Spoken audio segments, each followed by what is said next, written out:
کێشەی ئێستا کە ئێمە چوینە بەغدۆ کێشەکە لەوەدایە بەغدۆ پۆرەی نییە مفلسە. لە 10 ساڵی ڕابردوودا لە هەرێمی کوردستان موچە بووەتە بەشێک لە هەواڵە گەرمەکانی ڕۆژ و کەم جار بووە میدیا و دەستگاکانی ڕاگەیاندن ڕۆژانە هەواڵێکیان لەبارەوە بڵاو نەکردبێتەوە و موچەخۆرانیش لە چاوەڕوانی وەرگرتنی موچە دواکەوتوەکانیاندا بە دوایدا نەگەڕابن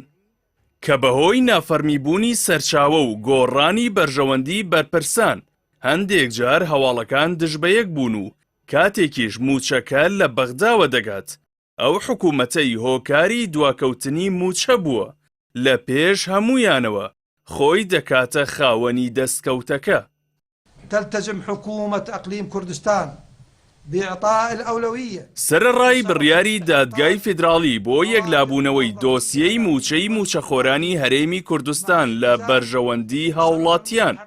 بەڵام لە ئەرزی واقعدا گرفتەکانی ساڵانی ڕابردوو درێژەیان هەیە و هێشتا لەلایەن حکوومەتی ماوە بەسەرچووی هەرێمەوە هیچ کام لە بڕگەکانی بڕیاری دادگای فیدراڵی جێبەجێ نەکراوە.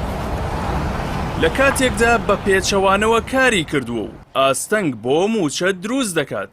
هەروەک ئەحمەدی حاجی ڕەشید ئەندامی پێشووی ئەنجومەنی نوێنەرانی عێراق دەڵێت حکوومەتی ماوە بەسەرچوو دەیەوێت بڵێت موچەم لە دەستدا نەماوە بەڵام توانای دروستکردنی ئاستەنگم هەیە. هەرێم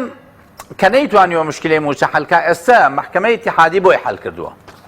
بەڵام هەرێم ئێستا کەوتۆتە سەر ئەوەی نایەڵێ حەلیکە ئەڵێ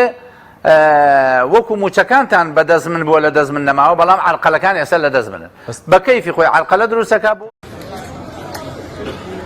بەهۆی سیاسەتە هەڵەکانی دەسەڵاتدارانی هەرێمی کوردستانەوە موچە سەرەڕای ئەوەی نەبووە بە سەرچاوەی ئاسایش و سەقامگیری دارایی بەڵکو ماوەی 10 ساڵە بەهۆی لێبڕین و نەدان و پاشەکەوت و دواکەوتنەوە بۆ موچەخۆران بووەتە هۆکارێکی دیکەی نیگەرانی و نائارامی دەرونی. حزبە دەسەڵاتدارەکانی هەرێمی کوردستان بەهۆی بەرژەوەندی حزب و بنەماڵە و هەوڵەکانیان بۆ درێژکردنەوەی وادەی حکومڕانیان پەنایان بۆ دامەزراندنی نایاسایی و ناڕێکوپێکی لیستی موچە و کارانەکردنی سندوقی خاننشینی هەرێم و دروستکردنی لەمپەر بۆ چەوتینی بانکی بردووە و پاساویان بۆ درێژەکێشانی دۆخەکە داتاشیوە و لە چاوەڕوانی تێکچوونی دۆخی ناوخۆی عێراق و ناوچەکەدا و